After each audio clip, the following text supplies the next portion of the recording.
June 6. నేను భూమ్యాకాశముల యందు వ్యాపించి ఉన్నవాడను కానా?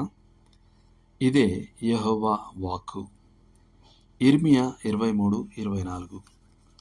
మనం దేవుని సర్వ వ్యాపిత్వం గురించి మాట్లాడినప్పుడు ఆయన ఒకే సమయంలో అన్ని ప్రదేశాల్లోనూ ఉంటాడని అర్థం. జాన్ హారోస్మిత్ అనే ఒక ప్యూరిటన్ ఓ అన్యమత తత్వవేత్త ఓసారి దేవుడు ఎక్కడున్నాడు అని అడిగాడని చెప్పాడు. దానికి ఆ క్రైస్తవుడు, ముందు నన్ను నిన్ను అడగనివ్వు, ఆయన ఎక్కడ లేడు అని జవాబిచ్చాడు.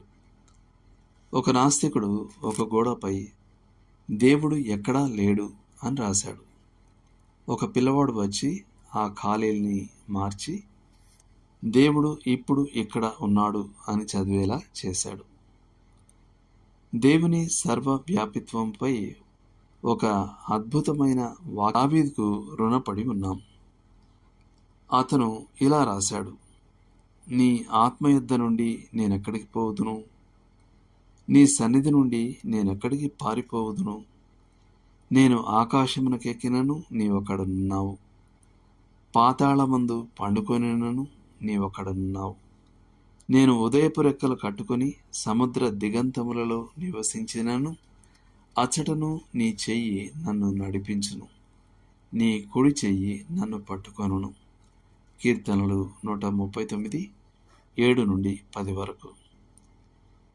మనం సర్వ వ్యాపిత్వం గురించి మాట్లాడినప్పుడు దానిని సర్వేశ్వరవాదంతో కంగారు పెట్టకుండా జాగ్రత్తగా ఉండాలి. సర్వేశ్వరవాదం సర్వము దేవుడే అని చెప్తుంది. ఆ రీతిగా కొందరు మనుషులు చెట్లను, నదులను లేదా ప్రకృతి శక్తులను ఆరాధిస్తారు. నిజమైన దేవుడు విశ్వాన్ని నియంత్రిస్తాడు మరియు విశ్వాన్ని నింపుతాడు. ఆయనే స్వయంగా విశ్వం నుండి వేరుగా ఉన్నాడు మరియు దానికంటే గొప్పవాడు.